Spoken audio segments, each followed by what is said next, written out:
In 1987, a group of 5 friends decided to spend the night in the abandoned Blackwood Manor. This house is deep in the forests of Oregon and has been the subject of local legends for generations. It's rumored that the house is haunted by the ghost of Eleanor Blackwood. She lived here in the 1800s and dabbled in some really dark stuff, like summoning demons and sacrificing animals. When the group arrived at the house, it was completely dark. They used flashlights to check out the place. It was in bad shape. There was trash strewn everywhere. Windows had been smashed, and the wallpaper was peeling off the walls. But that's all normal stuff when it comes to supposedly haunted houses. There was one thing that set this house apart from other supposedly haunted houses, though. While exploring the house, they heard what sounded like whispers coming from inside the walls. Now, none of them were scared except for one guy named Jake. He didn't think much of it until they reached the hallway. While standing in the hallway, Jake noticed something strange. He could see what looked like shadows moving around the corner. He told his friends, but they just laughed at him and told him he was imagining things. All except for Mia. She had brought a camera along, so she snapped a couple of pictures to see if she could pick up anything unusual. A few minutes later, she developed the photos in her darkroom. One of the photos was ruined, but the other one showed a pale face peering from around the corner, someone or something with 2 glowing red eyes. What was weird was that the window upstairs was boarded up from the inside. After that, the group decided to head into the living room and make a campfire. The fire was roaring, casting dancing shadows on the wall, which freaked Jake out even more. He thought he was losing his mind because every time he turned around, he could see shadowy figures moving about the room. He tried to tell his friends, but they were too busy arguing about something. At one point, Sarah stood up and started speaking in a guttural voice that wasn't her own. She kept repeating, "She wants us to stay. She wants us to stay here forever." Before Jake could say anything, Sarah sat back down and returned to normal. Everyone started talking at once. Alex demanded that they get out of there right now. But when they went to leave, the front door suddenly slammed shut and locked itself. They tried the other exits, but those were locked too. Then they heard the whispers again, only now they were coming from right behind them. And they were saying, "Don't go, don't go. Join us, stay with us forever." That's when they started hearing footsteps pacing back and forth on the stairs. They tried to keep calm, but after the whispers turned to screams, they started to panic. Then the pacing on the stairs stopped. They could hear ragged breathing coming from the top of the stairs, and then a loud thud. After that, everything went silent, and the fire died down to a few embers. They spent the rest of the night huddled together in the corner, too terrified to move.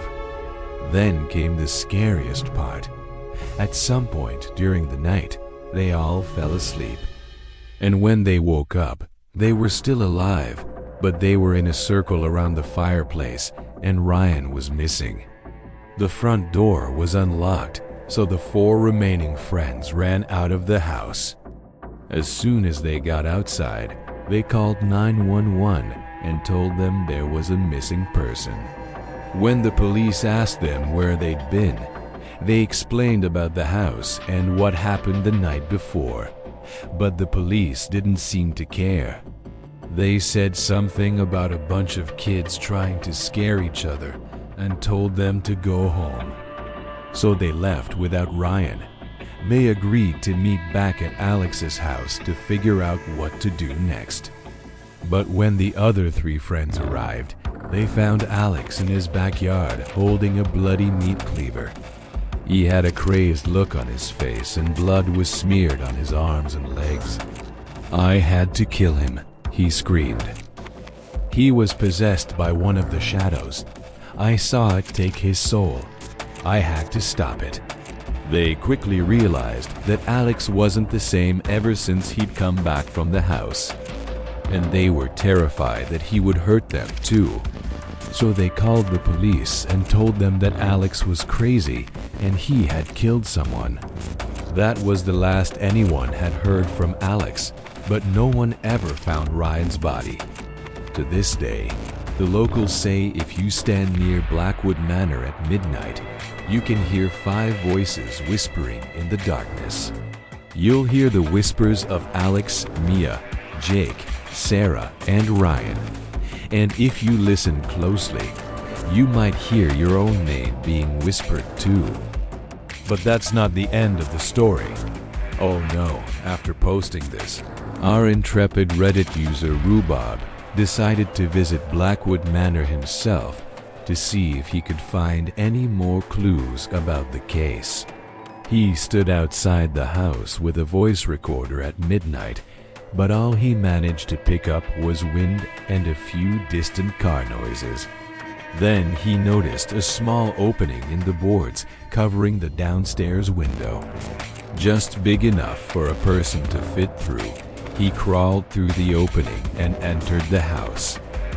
It was pitch black, so he used his flashlight to look around. That's when he heard a noise above him. Someone or something was walking on the floor above his head. He crept toward the stairs and began recording. As he climbed the stairs, the scratching noise followed him, and then he heard a whisper. It was the same raspy voice that Sarah had used the night before. "Leave. Go now.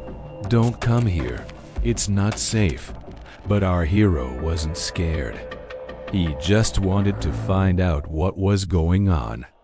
He made his way to the second floor and saw that all the doors were locked. He tried one of them and sure enough, it was locked from the inside.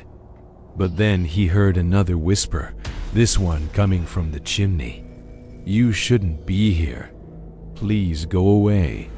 He ran to the window and looked out. He was about 20 feet up, so if he jumped, he probably wouldn't survive. But he didn't have any other options, so he shimmied up the roof and jumped. Luckily, there was a tree right below the window. He grabbed onto it and hauled himself up, and then he ran as fast as he could away from the house. He didn't look back, but he could hear the whispers following him. "Run, run, he can't catch you. He's too slow. He can't catch you." Now, you're probably wondering, why did the ghost want him to leave? Why did it help him escape? Well, here's the thing. That voice wasn't a ghost. It was a demon. And here's how I know.